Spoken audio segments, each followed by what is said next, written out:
ആത്മീയ പാത എന്നൊരാവേശമൊന്നും വന്നിട്ടില്ല. ഒരു കുഴപ്പമില്ല. എനിക്ക് 3 നേരം ഇങ്ങനെ ഖേഹമായിട്ട് ആഹാരം കഴിക്കാനുള്ള താല്പര്യമുണ്ട്. ആവട്ടെ, ഒരു കുഴപ്പമില്ല. ഒരു വീടൊക്കെ പണിയണമെന്ന് ആഗ്രഹമുണ്ട്, ചെയ്യൂ.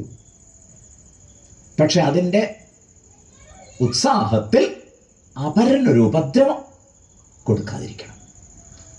ഔചിത്യം പാലിച്ചാൽ മതി. കേട്ടില്ലേ? പക്ഷെ പോകെ പോകെ ഈ ഒരു പക്വത ഉണ്ടാവും. എന്താ പക്വതയുടെ ലക്ഷണം? ഇതൊക്കെ കൊണ്ടെന്താ? ആ പക്വത വന്നാൽ എന്ത് ചെയ്യണം എന്നാണ് ചോദ്യം. ആ പക്വത വന്നാൽ എന്ത് ചെയ്യണം? അവര് യോഗക്ഷേമത്തിനല്ല ആഗ്രഹിക്കുന്നത്. അവരെന്തിനാണ് ആഗ്രഹിക്കുന്നത്? ശ്രേയോ ധീരോ അഭിപ്രേയസോ വൃണീത്തെ. പ്രേയസിൽ നിന്നും ധീരന്മാര് ശ്രേയസിനെ വരിക്കുന്നു. ഓക്കെ. അർജുനൻ അങ്ങനെ ഒരു പ്രയോഗം നടത്തിയിട്ടുണ്ട്.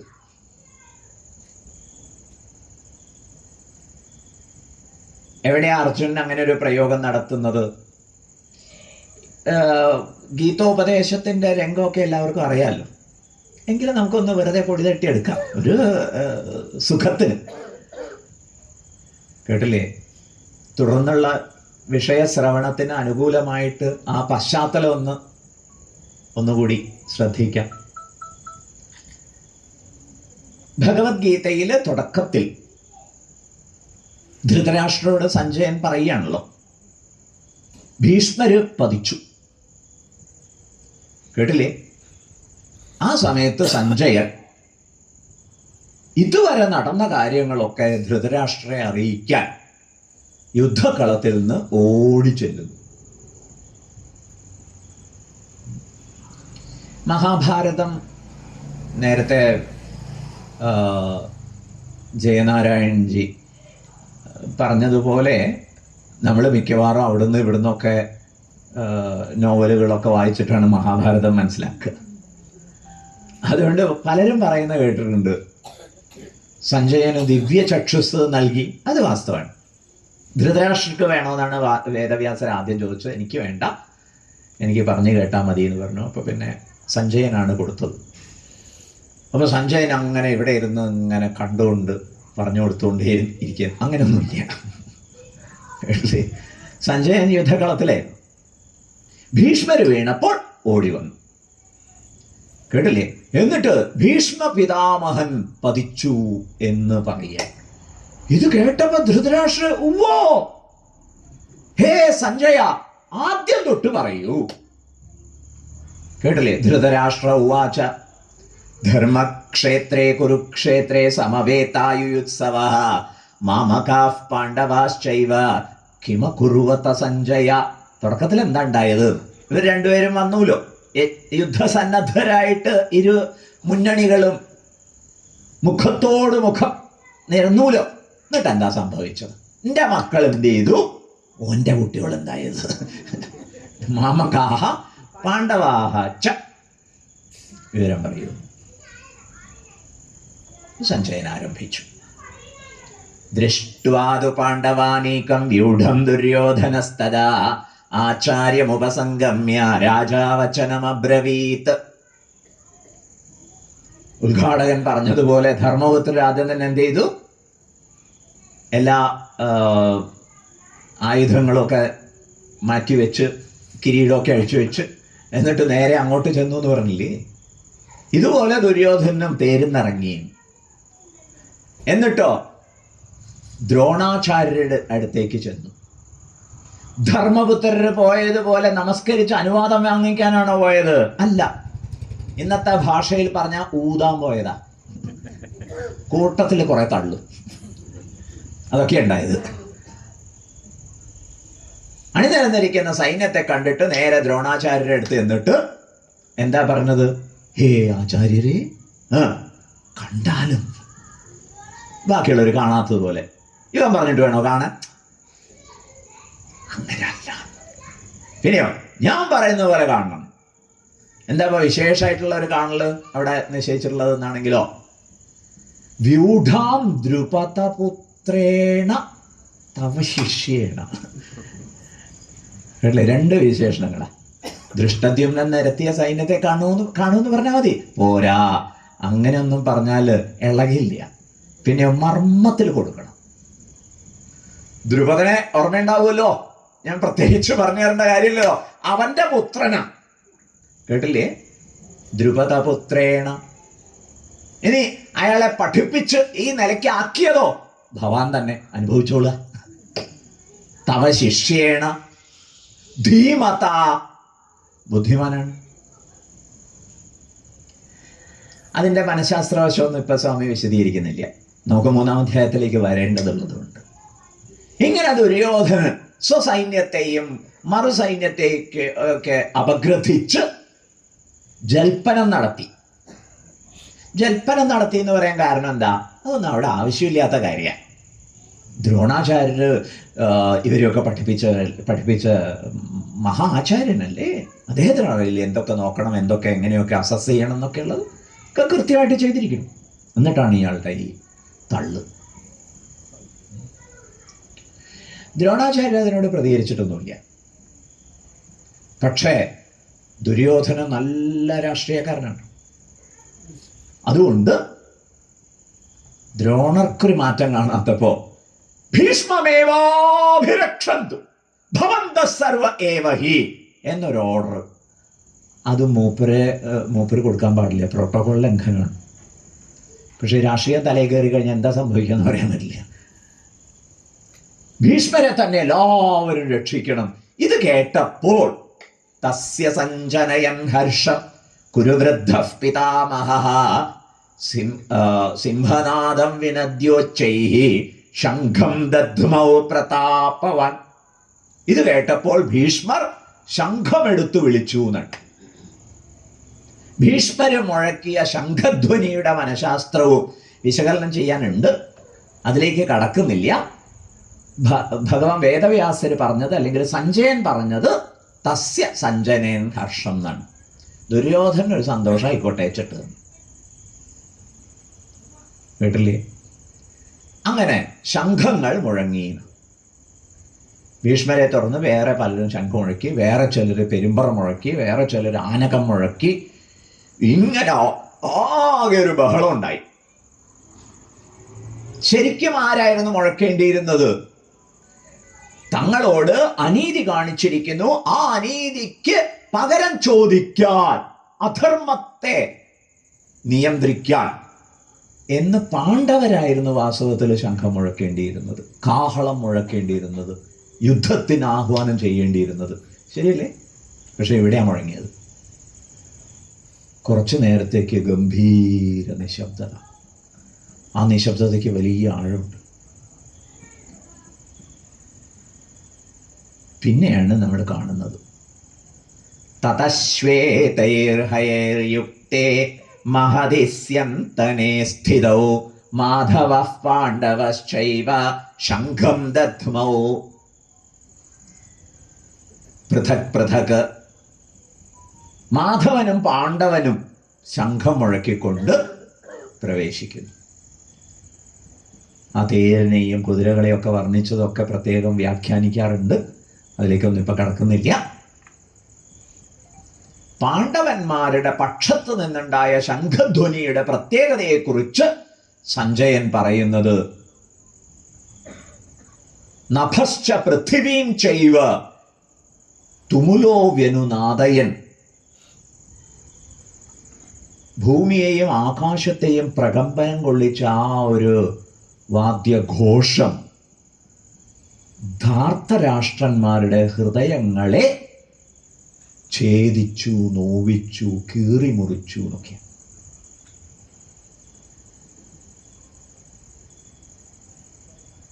അത് കഴിഞ്ഞിട്ട് പിന്നെ നമ്മൾ അർജുനെ കാണും. ഗുരുദേവ് ചിന്മയാനന്ദ സ്വാമിജി കാലികമായിട്ട് ഇൻട്രൊഡ്യൂസ് ചെയ്യും. Who is Arjuna? The commander-in-chief of Pandava army. And who is Krishna? Sada jeep driver. അതാണ് ഇൻട്രൊഡക്ഷൻ. അത് സ്വാഭാവികമായിട്ട് അർജുനൻ എങ്ങനെയാ പറയുക? കമാൻഡർ ഇൻ ചീഫിന്റെ ഓർഡർ. എന്താ ഓർഡർ കൊടുത്തത്? സേനയോരുഭയോ മധ്യേ രഥം സ്ഥാപയ. ഇരു സൈന്യങ്ങളുടെയും മധ്യത്തിൽ എന്റെ തേരിനെ കൊണ്ട് നിർത്തിയാലും. ഗുരുദേവ് ശാസ്ത്ര വിഷയത്തിൽ വെള്ളം ചേർക്കില്ല, പക്ഷേ കൺവെൻഷണൽ മെത്തേഡ്സിനെയൊക്കെ ചിലപ്പോ യുവജനങ്ങളെ ആകർഷിക്കാൻ വേണ്ടി ബ്രേക്ക് ചെയ്യും. ഒരിടത്ത് ഗുരുദേവ് ചിന്മയാനന്ദ സ്വാമിജി പറഞ്ഞത്, then Krishna said, yes sir, and he took last puff. എന്നിട്ട് ജീപ്പിൽ ചാടി കയറി.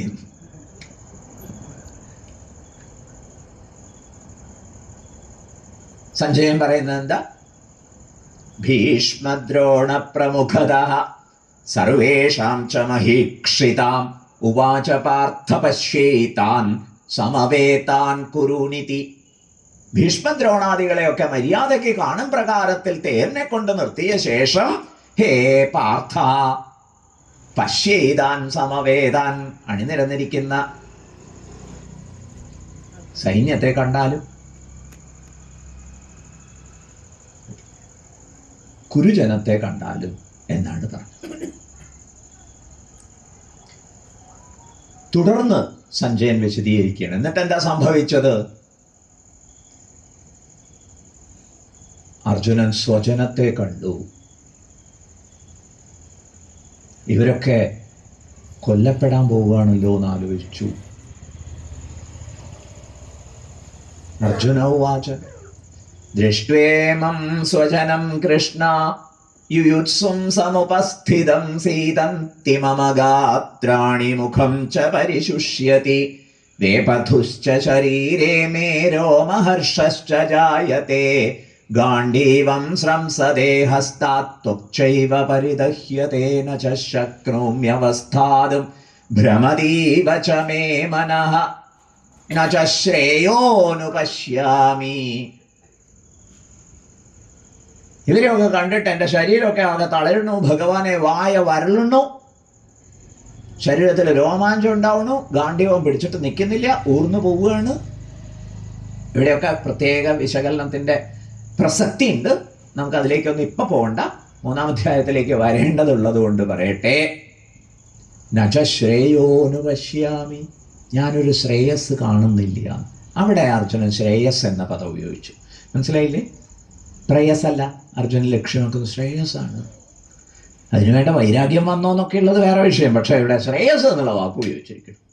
തീർന്നില്ല. എന്നിട്ട് പിന്നെ ഇങ്ങനെ ഒരു യുദ്ധം ഒരിക്കലും ശരിയല്ല. ഈ ഒരു യുദ്ധം ഈ നാടിന് വലിയ ആപത്താണ് പ്രദാനം ചെയ്യുക. ഇവിടുത്തെ സ്ത്രീകളൊക്കെ ദുഷിച്ചു പോവും, വർണ്ണസങ്കരമുണ്ടാവും, പിതൃക്കളൊക്കെ നരകത്തിൽ എന്നിങ്ങനെയൊക്കെ ഗംഭീര ന്യായീകരണങ്ങൾ കേട്ടില്ലേ? ക്യാപ്സ്യൂൾ കണക്കിന്. എന്തൊരു ക്യാപ്സ്യൂൾ പ്രയോഗം ഉണ്ടല്ലോ. ഓ, ന്യായീകരണ ക്യാപ്സ്യൂൾ. ഇങ്ങനെ ഭഗവാൻ കൃഷ്ണനാകട്ടെ മിണ്ടാതെ കേട്ടു. അതാണ് സ്വാമിക്ക് പുസ്തകം എഴുതാൻ പ്രചോദനം. പറയൂ, കേൾക്കാം, I'm ready to listen എന്ന് പറയും. ഇങ്ങനെ പാർത്ഥൻ പറഞ്ഞത് മുഴുവൻ സശ്രദ്ധം കേട്ട ഭഗവാൻ കഴിഞ്ഞു. എന്താ തീരുമാനം? നയോത്സ്യം, യുദ്ധം ചെയ്യാൻ ഞാനില്ല. ഇതി ഗോവിന്ദമുക്ത്വ തൂഷ്ണീം ബഭൂവഃ. അനങ്ങാതിരുന്നു. കഷ്ടം, എൻ്റെ കൂടെ വന്നത് എനിക്കതൊരു കാര്യമാവുമല്ലോ എന്നൊക്കെ കരുതിയിട്ടാ. ഇതായിരുന്നു തൻ്റെ അവസ്ഥ എന്ന് അറിഞ്ഞിരുന്നെങ്കിൽ ഞാൻ ആ ദുര്യോധൻ്റെ കൂടെ പോയിട്ട്. കഷ്ടം എൻ്റെ അർജുന. കുതസ്ത്വാകശ്മലമിതം വിഷമേ സമുപസ്ഥിതം അനാര്യജുഷ്ടം അസ്വർഗ്യം അകീർത്തികരം അർജുന ക്ലൈബ്യം മാസ്മകമപാർത്ഥ നൈതത്വയുപപദ്യതേ ക്ഷുദ്രം ഹൃദയ ദൗർബല്യം തെക്ത്വാ ഉത്തിഷ്ഠ പരന്തപ. വലിച്ചെറിയ നിന്റെ ഈ വൈകാരികമായിട്ടുള്ള തളർച്ചയും കാര്യങ്ങളൊക്കെ. I didn't expect this from you. നിന്നിൽ നിന്ന് ഞാൻ ഒരിക്കലും ഇത് പ്രതീക്ഷിച്ചില്ല. ഇത് നിനക്ക് ചേർന്നതല്ല അർജുന. കഷ്ടം. ഈ ക്ഷുദ്രമായ ഹൃദയ ദൗർബല്യത്തെയൊക്കെ വലിച്ചെറിഞ്ഞ് എഴുന്നേൽക്ക് എന്ന് പറഞ്ഞു. അതോടുകൂടി മൂപ്പര് കൂടുതൽ സ്ഥിതി വഷളായി. ചിലപ്പോൾ അങ്ങനെയാണ്. പിന്നെ ഏതാണ്ടൊരു വിലാപം പോലെ പൂജാർഹരായവരുടെ പാദങ്ങളിൽ പൂവിട്ട് നമിക്കേണ്ട ഞാൻ എങ്ങനെ കൂരമ്പുകൾ കൊണ്ട് അവരുടെ ഹൃദയത്തെ ഛേദിക്കും ഭഗവാനെ എന്നിങ്ങനെയൊക്കെ ഒരു കൂട്ടം. എന്നിട്ട് പിന്നെ അഡ്മിറ്റ് ചെയ്യുന്നു, കൺഫസ് ചെയ്യുന്നു, തുറന്നു പറയാണ്. എന്താ അത്? കാർപ്പണ്യദോഷോപഹത സ്വഭാവഃ പൃച്ഛാമി ത്വാം ധർമ്മസമ്മൂഢചേത യശ്രേയസ്യാം നിശ്ചിതം ബ്രൂഹി തന്മേ ശിഷ്യസ്തേഹം ശാധി മാം ത്വാം പ്രപന്നം. ഞാൻ അവിടുത്തെ ശിഷ്യനായിട്ട് എന്നെ തന്നെ അവിടുത്തെ തൃപ്പാദങ്ങളിൽ സമർപ്പിക്കുന്നു പ്രഭോ. ശ്രേയസ്കരമായതെന്തോ അതെനിക്ക് പറഞ്ഞു തന്നാലും. I am totally confused. കാർപ്പണ്യ ദോഷം ബാധിച്ചിരിക്കുന്നു. ഓക്കെ, അവിടെയാണ് ഭഗവാൻ ശ്രേയസിനെ കുറിച്ച് പറയാൻ തീരുമാനിക്കുന്നത്. ഇപ്പൊ ഭഗവത്ഗീതയുടെ വിഷയം ശ്രേയസ്സാകുന്നു. ആചാര്യ ഭഗവത് പാദര് ഭഗവത്ഗീതയെ മോക്ഷശാസ്ത്രം എന്നാണ് വിശേഷിപ്പിച്ചിരിക്കുന്നത്. അത് മറക്കരുത്.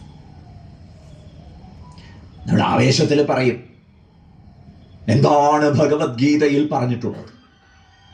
എടുക്കടാ വില്ല്, തൊടുക്കടാ അമ്പ് എന്നല്ലേ എന്നിങ്ങനെയൊക്കെ ആവേശത്തിൽ പറയും. അതൊന്നുമല്ല ഭഗവത്ഗീതയുടെ വിഷയം. ഭഗവത്ഗീതയുടെ വിഷയം മോക്ഷം. കേട്ടില്ലേ? അത് മറന്നു പോകരുത്. ശ്രേയസ്. അർജുൻ അത് ആവശ്യപ്പെട്ടില്ലേ? ഉവ്വ്. പക്ഷെ ഒരു ചോദ്യം, അതിനുള്ള എലിജിബിലിറ്റി ഉണ്ടോ? അതിനുള്ള പക്വതയുണ്ടോ? അതിനുള്ള വൈരാഗ്യമുണ്ടോ? അതിനുള്ള ശ്രദ്ധയുണ്ടോ? ഇതൊക്കെ ചോദ്യം. കേട്ടില്ലേ? അതൊക്കെ ഉണ്ടാവണമെങ്കിൽ ഇങ്ങനെയൊക്കെ ചെയ്യണം. ഇതാണ് ഭഗവത്ഗീതയുടെ വിഷയം. ഓക്കെ, ഭഗവത്ഗീതയ്ക്ക് വേണ്ടി മഹാഭാരതം രചിച്ചിരിക്കുന്നു എന്ന പ്രയോഗത്തോട് നീതി പുലർത്തും വിധമാണ് ഗീതാധ്യാനത്തിൽ, മധുസൂദന സരസ്വതിയാണ് ഗീതാധ്യാനം രചിച്ചതെന്നാണ് വിശ്വസിക്കപ്പെടുന്നത്, പ്രയോഗമാണ്. എന്താ അത്? പാരാശര്യവച സരോജമമലം ഗീതാർത്ഥഗന്ധോത്കടം. പരാശരന്റെ വാക്കാകുന്ന താമര, അതാണ് മഹാഭാരതം. അതിലെ ഉത്കടഗന്ധമാകുന്നു ഗീത. മകരന്ധവും ഗീതയാണ്. കേട്ടില്ലേ? അതുകൊണ്ട് ഭഗവത്ഗീതയെ ശ്രദ്ധിക്കാം. കാരണം ഭഗവാന്റെ തന്നെ വാണികൾ.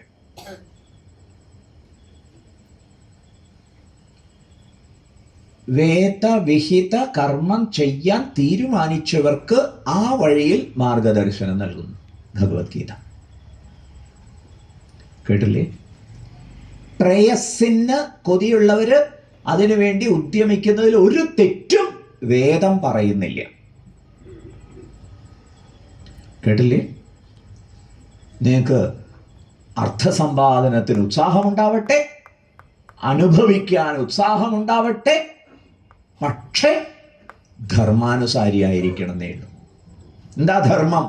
അപരന് നോവ് നൽകാതിരിക്കൽ. അങ്ങനെയാണ് മുന്നോട്ട് പോട്ടെ. അവിടെ പരിഗണിക്കേണ്ടുന്ന ഒരുപാട് കാര്യങ്ങൾ ഭഗവത്ഗീതയിൽ അവിടെ വർണ്ണിക്കുന്നുണ്ട്. എന്തിനു വേണ്ടി? ഇങ്ങനെ നിങ്ങൾ മുന്നോട്ട് പോയാൽ പരമലക്ഷ്യമായിട്ടുള്ള മോക്ഷം നേടാനും നിങ്ങൾ യോഗ്യരാവും. ഓക്കെ. ഭഗവാൻ തുടങ്ങുന്നത് ഇവിടെ ആശംസാ ഭാഷകൻ സൂചിപ്പിച്ചതുപോലെ അശോച്യാനന്വശോചസ്ത്വം പ്രജ്ഞാവാദാംശ്ച ഭാഷസേ ഗതാസൂനഗതാസൂംശ്ച നാനുശോചന്തി പണ്ഡിതാഃ നത്വേവാഹം ജാതു നാസം നത്വം നേമേ ജനാധിപാഃ ന ചൈവ ന ഭവിഷ്യാമഃ സർവേ വയമതഃ പരം. ഇവിടെ ആരും ഇല്ലാതാവുന്നു എന്നൊന്നും താൻ വിചാരിക്കേണ്ട കാര്യമില്ല. നമ്മൾ ആരും തന്നെ ഇല്ലാതിരുന്നു എന്നുള്ള അവസ്ഥ ഉണ്ടായിരുന്നിട്ടില്ല. ഇപ്പൊ ഉണ്ട്, സംശയമില്ല. നാളെ ഇല്ലാണ്ടായി പോകുന്നു, വിഷമിക്കേണ്ട അർജുന. ഈ ഒരു മഹാസത്യം പ്രഖ്യാപിച്ചു ഭഗവാൻ. തുടർന്ന് എങ്ങനെ വേദനകളെ, സങ്കടങ്ങളെയൊക്കെ നേരിടും ഭഗവാനെ എന്നുള്ള ചോദ്യത്തിനൊക്കെ വൃത്തിയായിട്ട് ഉത്തരം പറഞ്ഞു. അങ്ങനെ ഒരു അവസ്ഥയിലേക്ക് എത്തിച്ചേരുന്നതിന് വേണ്ടി ജന്മജന്മാന്തര കർമ്മവാസനകളെ അതിക്രമിക്കാൻ കർമ്മയോഗം ചെയ്യണമെന്ന് യോഗബുദ്ധി ഉപദേശിച്ചു. അങ്ങനെ കർമ്മയോഗമൊക്കെ ചെയ്ത് മുന്നോട്ട് പോയാലോ അർജുന, നീ സ്ഥിതപ്രജ്ഞനാവും. എന്നിട്ട് സ്ഥിതപ്രജ്ഞന്റെ അവസ്ഥയൊക്കെ ഒന്ന് വർണ്ണിച്ചു. അർജുനൻ ചോദിച്ചിട്ട് തന്നെ, പ്രജഹാതി യഥാ കാമാൻ സർവാൻ പാർത്ഥമനോഗതാൻ ആത്മന്യേവാത്മനാ തുഷ്ടഃ സ്ഥിതപ്രജ്ഞസ്തദോച്യതേ എന്നതിനൊക്കെ വർണ്ണിച്ചു. അപ്പം അർജുനന് ചെറിയൊരു കൺഫ്യൂഷൻ വന്നു. എന്താ കൺഫ്യൂഷൻ വന്നത്? സ്ഥിതപ്രജ്ഞനായിട്ടിരിക്കുകയല്ലേ, ഭേദം കേമം, അങ്ങനെ ഭഗവാന് അഭിപ്രായം ഉണ്ട് എന്ന് തന്നെയാണ് മനസ്സിലായത്. ആ പറയുന്ന സമയത്ത് മുഖത്തുള്ള ആ ഒരു ഭാവമൊക്കെ കണ്ടപ്പോഴേ പിന്നെ എന്തിനാ എന്നോട് ഇങ്ങനെ യുദ്ധം ചെയ്യാൻ പറയുന്നത്? വളരെ പ്രസക്തമായ ഒരു ചോദ്യം. നമ്മളോട് എല്ലാവരോടും യുദ്ധം ചെയ്യാനാണോ പറയുന്നത്? അതും കൂട്ടത്തിൽ അന്വേഷിക്കേണ്ട വിഷയമാണ്. എല്ലാവർക്കും മോക്ഷം ലഭിക്കട്ടെ വെച്ചിട്ടാണോ ഗീതാജ്ഞാന യജ്ഞം നടത്തുന്നത്? അങ്ങനെ ആരും വിചാരിക്കേണ്ട. എല്ലാവരും അവരവരുടെ നിലയിൽ നിന്ന് കൊതിയുള്ളത് സാക്ഷാത്കരിക്കാൻ ധാർമ്മികമായി ഉത്സാഹിക്കണം എന്നുള്ളതാണ് എല്ലാവരെയും അഭിസംബോധന ചെയ്തുകൊണ്ട് ഭഗവത്ഗീതയ്ക്ക് പറയാനുള്ളത്. കൂട്ടത്തിൽ പക്വത അനുസരിച്ച് എനിക്കിതൊന്നുമല്ല വേണ്ടതെന്നുള്ള തോന്നൽ വന്നാലോ വേണ്ടുന്ന അറിവും ഉപദേശിക്കുന്നു. കേട്ടില്ലേ? ഇപ്പം 3-ാം അധ്യായം വളരെ പ്രായോഗികമായ പാഠങ്ങളാണ് പകർന്നു നൽകുന്നത് എന്നുള്ളത് കൊണ്ട് നമുക്ക് വളരെ വളരെ ഉപകാരം ചെയ്യും. മോക്ഷത്തിലേക്ക് തീർച്ചയായിട്ടും നമ്മളെ നയിക്കുന്ന അധ്യായം തന്നെയാണ്. പക്ഷേ മോക്ഷമല്ല, അർത്ഥകാമങ്ങൾ നേടാൻ ഉത്സാഹിക്കുന്നവരായാലും ശരി, സ്വൈരത്തോടെ അത് ചെയ്യാൻ, വളരെ സമർത്ഥമായി അത് നിർവഹിക്കാൻ വേണ്ടുന്ന മാർഗങ്ങളൊക്കെ ഉപദേശിക്കുന്നു. ഓക്കെ, പക്വത കിട്ടിയാൽ നേടേണ്ടുന്ന അറിവിൻ്റെ സന്ദേശവും ഇതിനുണ്ട്. അപ്പോൾ അതുകൊണ്ട് വളരെ എന്താ പറയുക, കേമായിട്ടുള്ളൊരു പാക്കേജാണ് 3-ാം അധ്യായം. വരും ദിവസങ്ങളിൽ നമുക്ക് ശ്രദ്ധിക്കാം. അർജുനൻ ചോദിക്കുന്നു, ജായസീ ചേത് കർമ്മണസ്തേ മതാ ബുദ്ധിർജനാർദ്ദന തത്കിം കർമ്മണി ഘോരേ മാം നിയോജയസി കേശവ വ്യാമിശ്രേണേവ വാക്യേന ബുദ്ധിം മോഹയസീവ മേ തദേകം വദ നിശ്ചിത്യ യേന ശ്രേയോഹമാപ്നുയാം. ഭഗവാനെ അങ്ങ് ഒരേ സമയത്ത് ജ്ഞാനത്തിൻ്റെ മഹത്വത്തെയും അതിൻ്റെ ധന്യതയെക്കുറിച്ചൊക്കെ വർണ്ണിക്കുകയും ഒപ്പം തന്നെ എന്നോട് ഘോരമായ ഹിംസാത്മകമായ ആയാസബഹുലമായ കർമ്മം ചെയ്യാൻ നിർബന്ധിക്കുകയും ചെയ്യുന്നു. എന്തിനാ ഭഗവാനെ? അങ്ങയോട് ഞാൻ നന്മ ചോദിച്ചിട്ട് ശ്രേയസ് ചോദിച്ചു, ഇതാണോ അങ്ങേ എനിക്ക് ഉപദേശിച്ചു തരുന്നത് എന്നിങ്ങനെ അർജുനൻ സങ്കടപ്പെടും. അവിടെ ചോദ്യത്തിൻ്റെ പ്രത്യേകതയൊക്കെ നമുക്ക് അപഗ്രഥിക്കാനുണ്ട്. നാളെ ഒരു കൃത്യം 7 മണി മുതൽ 8:30 വരെ. ഓക്കെ, ഇന്ന് സമയം കുറച്ചങ്ങോട്ടും ഇങ്ങോട്ടും മാറിയുണ്ടാവും. പക്ഷെ നാളെ തൊട്ട് കൃത്യം 7 മണിക്ക് നമുക്ക് ആരംഭിക്കാം. എല്ലാവരും 7 മണിക്ക് തന്നെ വരില്ലേ? വരുമ്പോൾ ഒരു 4-5 പേരെയും കൂടി ഇങ്ങോട്ട് വിളിച്ചോളൂ. കേട്ടില്ലേ? ഇതൊക്കെ പറഞ്ഞോളൂ. എന്താണ് കമാൻഡർ ഇൻ ചീഫാണ് അർജുനൻ അത്രേ, ജീപ്പ് ഡ്രൈവർ അത്രേ കൃഷ്ണൻ, കേട്ടില്ലേ? എന്നിട്ട് അർജുനൻ തളർന്നു അത്രേ. അത് നമുക്കൊക്കെ ഉണ്ടാവാറുണ്ടല്ലോ, അതിന് പരിഹാരം പറഞ്ഞു അത്രേ. അത് കേൾക്കാൻ പോവാം, കേട്ടില്ലേ? ഇപ്പോൾ കൂടുതൽ പേരെയും വിളിച്ചുകൊണ്ട് വരും. ഏതായാലും ഇവിടെ ഇനിയും ഇരിക്കാൻ സൗകര്യമുണ്ട്, സ്ഥലവും സംവിധാനമൊക്കെ ഉണ്ട്, ഒക്കെ പ്രയോജനപ്പെടുത്തി യജ്ഞം ഗംഭീര വിജയമാവട്ടെ. Okay, yes.